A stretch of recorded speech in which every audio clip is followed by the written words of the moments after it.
everyone, it's Jennifer Roberts here, and I am the Pod Queen.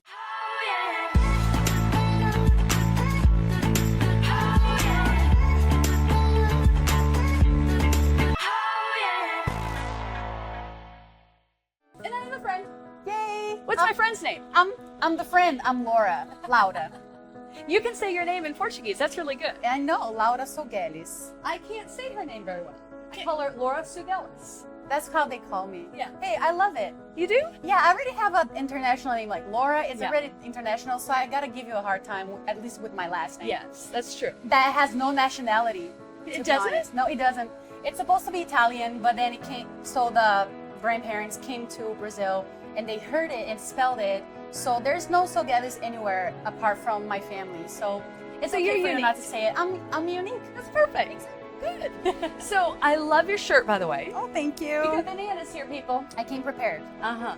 Now, people that you're living in the States now, but you're from Brazil. Yes. So Brazilians have a taste for bananas because you grow them. I know. Yeah, exactly. It's a very Brazilian fruit. Very Brazilian fruit. And how do you feel about American bananas? So it's funny. Last week I had a couple of Brazilian friends over in America, and she was eating her first banana there. My friend, and she was like, "There's something really wrong with this banana." She thought it was like still not Ripe or something, yeah. Exactly. And then I'm like, no, that's the banana here in Yeah. America. That's how it tastes like. I know. It's like, it's strange. Here I it's know. much it tastes More flavorful. more flavor. So much more and, flavorful. sweet. Yeah. So yeah, I miss Brazilian bananas. So Americans, if you're watching this, you're suffering. Okay, really, come to Brazil for bananas. Come on. Uh-huh, definitely. Yeah. So I love the shirt in honor Thank of you. bananas. That's Thank good. So Laura, I have known you now for 4 years and a bit, okay? And so I have watched you go on a journey. I've heard you tell your story, and I've kind of been up close and personal and seen amazing breakthrough and the rise that God has you on right now. I've seen favor come on you in a very significant way, in a very sudden way.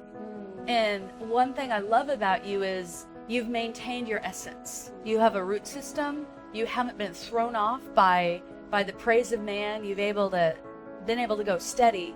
And I know that that's an hour-long conversation of how you came to that place. And so we've talked before about people when they have an orphan spirit. Yeah. And so let's talk about that, Yeah. because you had it and now you Oh, yeah. don't. Uh-huh. And so what are the symptoms? Yeah.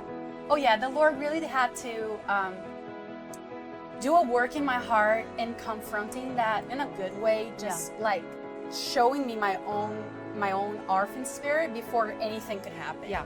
Before any kind of like influence was given to me or a voice, because it's so important. Everything that we do it out of what we think about ourselves. Yeah. Our self-identity, Right. our self-image. And so, the Lord did an amazing work in me, and He keeps on doing it. But the very first part of that process was, realizing the symptoms of the orphan spirit. And I remember hearing for the first time a message about it, and it was a guy from New Zealand that came in. Later on became a great friend of mine, and he was like speaking about the orphan spirit, because we are created by God. We were made by love Himself. God is love, and then we are His children. We are to receive His love, but because we come into a broken world, we experience different lack of love in different areas. Sure. And then I remember him just like quoting a list.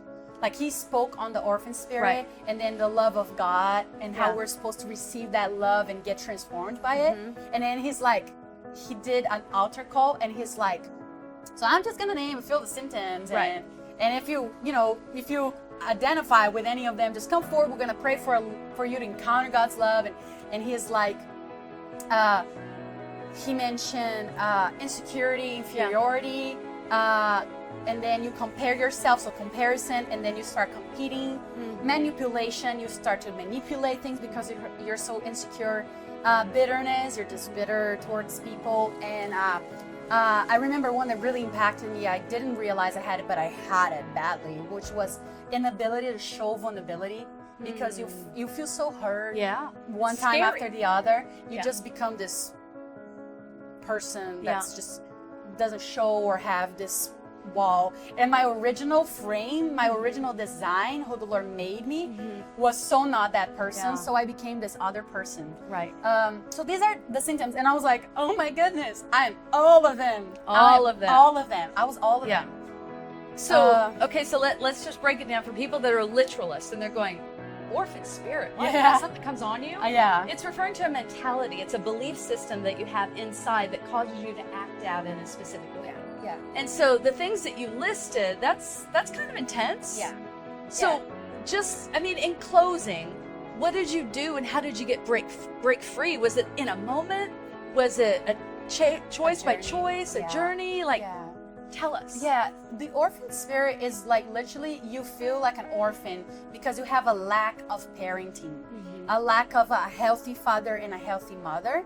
And to some degree, all of us have it, Right. because God is the only perfect father. Yeah, And we excellent need to point. know him and know his heart to experience full love. And as we experience his love, we just become more ourselves and who God Yes. intended us to be. That's the real feel of human existence. Yeah. It's love. It's Yeah. God's love and people.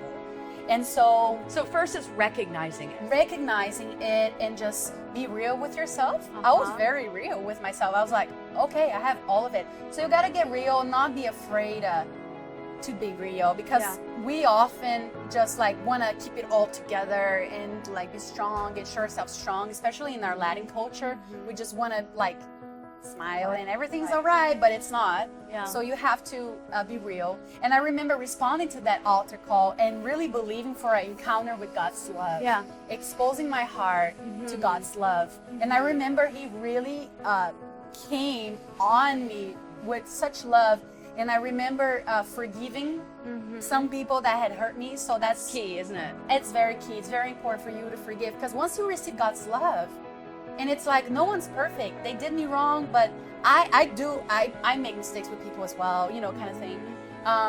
And so I remember releasing forgiveness, and but ultimately it's a life journey. I could like write a book about the journey of going from orphan mentality to a daughter mentality. Yeah. That's my whole life message kind Yeah. of thing. Yeah. So it would take me a lot more time, maybe Yeah. hours to talk about it. But ultimately, it is the journey of being vulnerable, Yeah. Forgiving people, just trusting God's love over everything else. And one thing that you taught me, giving God the key of your identity. Because we give people, we want to hear from people who we are. We want to, like we give something so precious that's our very identity and our worth to people. Like, tell me who I am, tell me who I am. And especially like in ministry, big things, like you will feel tempted to put your identity in things that you do and the favor with people. But that's so fragile. Yeah. I'm telling you, it's so It's fragile. temporal, isn't it? It changes. Oh yeah, it's so not worth it. So No. the Lord had me in that journey before giving me favor. Yeah. And he keeps on working in me so he can keep on increasing whatever responsibility or, you know, whatever he is giving me to do. Because we are to walk from this identity of being children of God. Yeah, amen. That's so good. And what I love about this is that she is being vulnerable even in the process of telling you her journey. And so if she can do it, you can do it. And so I say just even take 2 minutes right now, just simple, and just open your heart to the Lord and allow him to go to those deep places that feel a little bit afraid. You're a little bit afraid to look at those areas and let him fill you up. And so thank you, Laura. Yeah, You're my friend, my banana friend. I know. I love this. Love you, Jen. I love you your. too. No, I'm thrilled to be here. It's good. Sharing my heart. This is what the Podqueen and a friend think. Come on.